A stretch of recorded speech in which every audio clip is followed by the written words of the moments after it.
माहेरी आल्या, एक झाड बघितल्यानंतर एक आठवण आली आणि ती तुम्हाला सांगायची आहे. कदाचित आजकालच्या मुलांना आपल्यासारखं जगणं कधी जमणार पण नाही, कधी जमलं पण नसेल.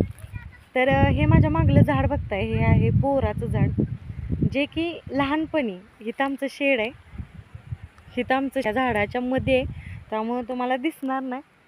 तर दरवेळेस म्हणजे मला सकाळचं कसं आमचे वडील इथं नसायचे, विट्याला कामाला असायचे, त्यामुळं मला शेण काढायला यावं लागायचं. मग मी सकाळ लवकर यायची.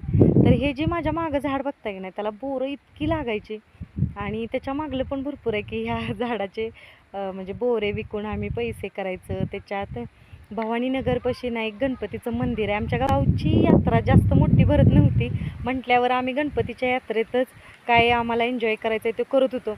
मग ह्या बोराच्या झाडाची आणि अजून एक तिकडं आहे बोराची झाडं, आणि त्या तिकडं एक आहे चिंचेचं झाड आहे, म्हणजे होतं, आता आहे का नाही मला माहीत नाही. तर ते चिंचेचं झाड असं आम्ही चिंचा बोरं एकत्र करून ती विकायला न्यायचो, शाळेत विकायचं, चोरून शिक्षकांपासून चोरून विकायचं आणि त्याच्या पैशावर यात्रेला जायचं.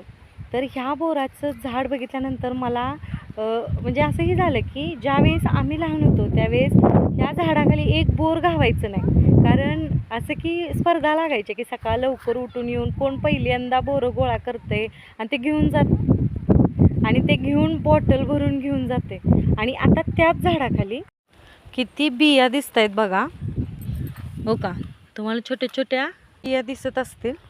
तर वाळलेली बी सुद्धा झाडाखाली दिसत नव्हती.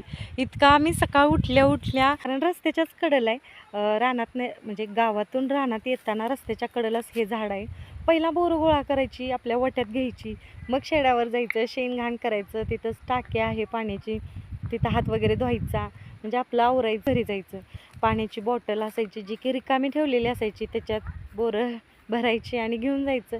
तो भाग वेगळा राहिला, चोरून विकायचं. पण सांगायचं तात्पर्य काय आहे की आपण जे जगलो ते कदाचित आजकालच्या मुलांना जगता पण येणार नाही आणि जगायचं जमणार पण नाही.